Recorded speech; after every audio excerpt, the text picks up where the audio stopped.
1년 4개월 전에 무주택자셨는데 누구보다 열심히 했다는 거를 저도 되게 잘 알거든요. 거의 뭐 일주일에 입찰을 3일 이상은 항상 가셨다는 되게 두세 번 정도 간 것 같아요. 네. 지금 주택 보유 숫자가 몇 개예요? 17채요.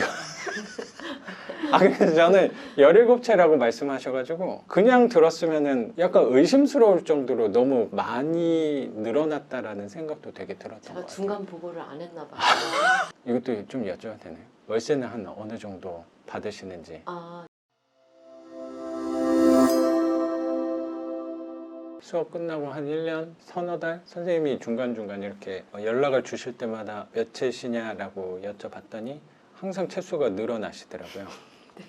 근데 한 몇 개월간 뜸했다가 최근 한두 달 전인가 또 연락이 돼가지고 선생님한테 여쭤봤더니 갑자기 그 사이에 또 점프를 많이 하셨더라고요. 부동산이 엄청나게 늘어나셔가지고 제가 너무 놀라가지고 선생님한테 좀 요청을 드렸거든요. 인터뷰 좀 한번 해주셨으면 좋겠다라고 생각이 들어서 지금 거의 한 1년 한 4개월 정도 된 거에 낙찰을 몇 개 받으신 거예요 도대체. 1년 4개월 전에 무주택자셨는데 누구보다 열심히 했다는 거를 저도 되게 잘 알거든요. 거의 뭐 일주일에 입찰을 3일 이상은 항상 가셨다는 느낌이 네, 되게 두세 들어요. 번 정도 간 것 같아요. 네, 선생님 1년 4개월이 지나니까 낙찰을 몇 개 받은 거예요? 총? 지금 주택 보유 숫자가 몇 개예요? 17채요.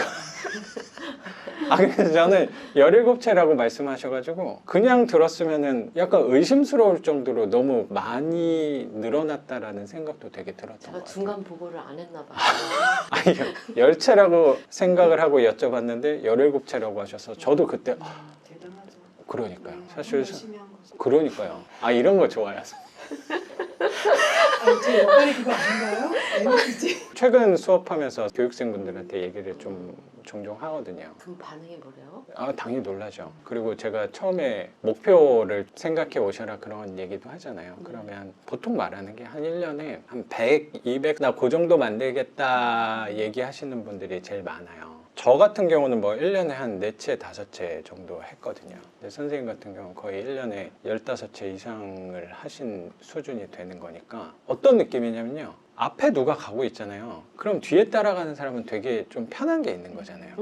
저 사람이 한 1년에 10개를 했네? 그 생각이 되게 중요하다는 생각이 저는 좀 들어요. 누군가인가를 떠나서 이만큼 해냈다라고 하면 안도가 되는 게 좀 있는 것 같아요. 나도 뭐 저 정도는 아니어도 한 요 정도는 할 수 있겠지 않을까? 라는 생각이 들어서 선생님이 약간 희망이 되는 부분도 있는 것 같아요. 이건 진심이에요. 네. 그래서 제가 선생님 자랑을 사실 되게 많이 하고 있어요. 너무 많이 하지 마세요. 너무 많이 적당히 하고 있습니다.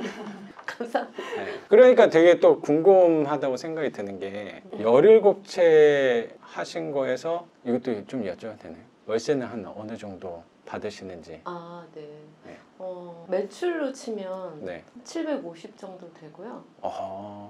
한 달에. 네, 이자 빼면 500 좀 넘고. 와 엄청나다. 말했는데 왜 놀래요? 난 400이라고 생각했거든요. 그래서 사람들한테 400 좀 넘을걸요? 이렇게 얘기했는데 내가 좀 축소해서 얘기했네. 훌륭하네요 선생님. 진짜. 그런가요? 그거를 한 1년 4개월에 그거 만드는 게 쉽지 않죠. 제가 왜 맞아요. 그거를 좀 놀래냐면 어느 시점이 좀 되면 교육생분들이 연락이 좀 뜸해져요. 근데 선생님은 그래도 이렇게 꾸준히 어떻게 연락이 된 것 같아요. 선생님이 아쉬운 게 많아서 선생님한테 연락을 참 잘 해주셔가지고 이렇게 좀 잘 이어진 것 같아요. 그래서 제가 다른 분들은 제가 확인을 솔직히 제 입장에서 제 교육생분들한테 먼저 뭐 몇 채시냐, 낙찰 어떻게 되고 있냐, 경매 계속 하고 계시냐라고 연락을 먼저 못 드리는 부분이 있어요. 물리적인 한계가 저는 있다고 생각해서 솔직히 말하면 그 부분은 서운하실 수도 있겠는데 저는 사실 그 부분은 놨어요. 근데 제가 연락을 주시는 거에 대해서는 그거는 항상 열어놓고 있는 거고 만나서 얘기하고 싶다 하는 거에 대해서 거절한 적은 없을 거라 뭐 자주 그러시진 또 않았지만 네네. 그건 항상 열어두려고 노력은 하고 있거든요. 근데 선생님은 꾸준히 이렇게 저한테 연락을 주셔가지고 소식을 알게 된 거 아는 분 중에는 제일 많은 것 같아요. 그러니까 저한테도 선생님이 되게 의미 있는 분이라고 생각이 또 들고